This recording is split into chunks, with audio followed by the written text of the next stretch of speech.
Hey, welcome to In the Zone. Dave Delgado here with Omar Damian, instructor at Heights Academy. Today we're talking jiu-jitsu, and Heights Academy is located right upstairs of Tommy's Pizza in Agana, and the doors here have been open for almost 2 years now. Yes, correct. We opened in August 2017, and yeah, we're going to be 2 years shortly. So it's been really good so far. The gym is catered to youth only for right now. So for the past, like I said, going on 2 years, you guys have really been working with young jiu-jitsu practitioners here at the gym. Yes, that's correct. So when I started the academy, my mindset was to try to get my kids to train. And so I wanted to create an environment where they felt comfortable because I really believe like starting jujitsu is the hardest thing. Walking through the door and getting on the mat for the first time is really the hardest thing to do. So it's been great so far. We have a couple programs that we have for different age groups. So currently right now we have a 48-year-old program and then a 9 to 12 and then a teens class. So I teach the classes along with Professor Terrence Afflegui, and so we're both on the mat for all the classes, and it's been really good so far. And this summer we're going to have a summer session, which starts on Monday, and that'll run from May 13th through July 18th. Yeah. And what's the age groups as far as youngest jiu-jitsu athlete here to oldest? So our youngest participants are 4 years old, and what I'm going to do this summer actually is create a smaller class just specifically for 4 to 5 year olds. And it's going to be a small class, and that'll be on Monday, Wednesday. And then the 6 to 8 year old group will stay. The current students that are enrolled right now will stay in that same class.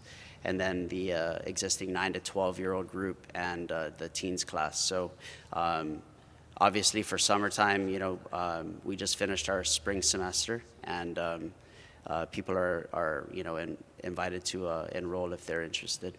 Yeah. And how many current jiu-jitsu practitioners do you have here at the gym? Okay. So when we started our academy, I wanted to keep the classes small. So each class we have two classes for each age group. Other than the 4 to 5 year old, this summer will only be one.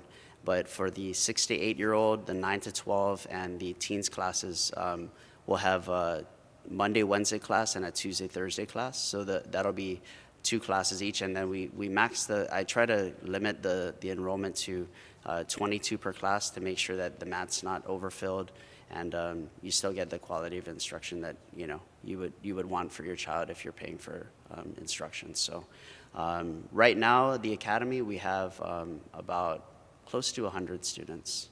Yeah. And your approach, we talked off camera, your approach to running the classes here like this is almost what you see with a school type of setting. Yeah, correct. With anything like we're talking offline, you being a coach and me being an instructor and playing sports before, my parents were always very, very adamant about whatever you start, you need to finish. So if you start a season in soccer or football or baseball, you need to finish that. So I'm trying to use that same type of methodology when we apply it to jiu-jitsu. So we have a semester system. So we have our spring semester, which just ended, which was January through the end of April, and we culminated that in May, just a couple of days ago with awards and promotions. And then we have our short summer session, which is a 10-week session. And I want the kids, whoever enrolls, to finish that session. And then we'll go into our fall semester, which will be August through the end of November. Then we have a short break in December before we start again in the spring. So kind of just keeping the consistency. Consistency is really key, I feel. And, for anybody to get progress in what they're doing, and to achieve any type of goals that you're setting, you need to really, focus and be dedicated. So that's what we're trying to do. Yeah. And I think the cool thing too that you talked about recently was you open the mats to the moms now. So you have the moms that have been watching their kids in the class. Now they're on the mats, and you probably see some times where the kids are correcting what the mom's doing on the mat. Correct. Yeah, so actually that just happened this month. So we've, like I said, always wanted, my intent for this academy was to have my family train, so including my kids and then obviously my wife too. So we decided to have a lunchtime mothers, like not a mothers, but a women's class, and I just announced it in the academy and just see how see the response of, who would be interested to try. And really surprisingly, a lot of mothers actually and women are, what is it called, enrolled, and they've been doing jiu-jitsu for like a month, and they definitely have, I feel, a different appreciation for what they see their kids doing now, in terms of jiu-jitsu. And then, like you were saying, with the kids, now my kids are, giving my wife tips and trying to correct her, as she's trying to learn the art also. And different gyms around the island have been able to bring in top level black belts to hold seminars. And most recently, they had a big one at the Guam Museum. And when I was talking to one of the black belts, they were amazed at, one, how many kids and just people in general are involved with the sport, and two, how many black belts that Guam has throughout the island at all the various gyms. But for you as an instructor, how have you seen the growth of the sport with more and more of the athletes that have trained, competed, now giving their time to the kids and coaching and giving back? Yeah, that's a great, what is it called, subject.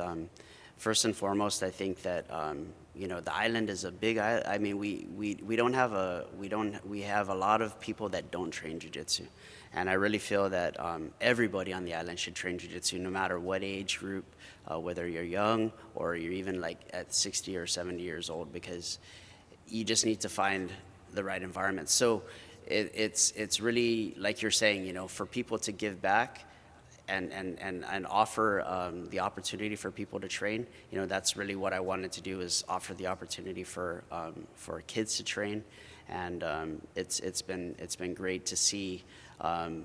Almost all of our students have never had any jiu-jitsu experience ever before, and coming from that to where they are now, almost 2 years in, for the people that have been consistent since day one, it's really nice to see. And then at the same time, I'm hoping in the future that, just like you're saying, they end up giving back and sharing the love of jiu-jitsu. I think one of the cool things here in the gym is you have the belt system posted on your wall. Then you also have a picture of Gracie at his age with his red belt. And you talked about not necessarily getting into the kids' head about belt promotions, but just the lifestyle in general, and sticking with the sport, despite, even if it's not the black belt that you want to achieve for the kids, but just the lifestyle and just staying with it and just making it translate into their everyday life. That's correct. Jiu-jitsu is a lifestyle, and it's one that yields a lot of benefits. Obviously, even for me personally, obviously, with being healthier, having a better outlook on life, and then at the same time, it's a lifelong journey. And that's really what I want to try to, what I try to tell the kids is that, it's something that you're not just training for this semester, but you're training for your life. But what I have them do, at the beginning of each semester is write down goals, right? So we're taught to write down goals, short term and long term. And when you write your goals down and you specifically focus on those goals, you're more likely to achieve them than not. So just teaching good life lessons, jiu-jitsu is really great about doing that. And like we had the discussion before, you know what I mean? Even me at the age I am and being a black belt, it's like I'm just still a white belt. I'm still learning. I'm still trying to make myself a better person and correct the things that I do wrong. So we're all definitely, imperfect, and this helps me to always try to continually improve. And that's really kind of like, if you look at our logo, that's kind of the focus of it is of, it's kind of like in life you're going to have your ups and your downs, but you need to continue to always try to improve, so that in that way you're always making, strides to being better. So. And how did you guys come about with the name of Heights Academy? And yeah, First time I've been really asked that in a while. So it was actually a family thing. When I started the academy again, I wanted to have my family involved, because it was very important to me to do that. So my 3 children, my oldest daughter, she designed the logo. I came up with the name initially, and it just stuck. And from the time that I had kind of thought about the academy, and then I asked her when we were going to finally open up, can you make a logo? And so she came up with the logo, and it's been pretty cool since then. So basically, Heights is really just about, man, just trying to achieve your goals, always setting, just trying to set goals and achieve them, and reach for the highest goal that you can possibly set for yourself, and whether you achieve it or not, at least you're always striving to get better. So that's really the intent, and kind of the how can you say, the reason behind the name of Heights. Yeah. and for the summer programs that you guys have coming up, how can people get in touch with you guys, social media wise, or email or phone number to enroll their kids? Yeah, thanks, Dave. So yeah, you can check us on Instagram at Heights Academy Guam, and then email at omar@heightsacademyguam.com. And then, yeah, those are the 2 things that I would probably put out there. And then, email me with your name and your number, or send me a direct message via Instagram.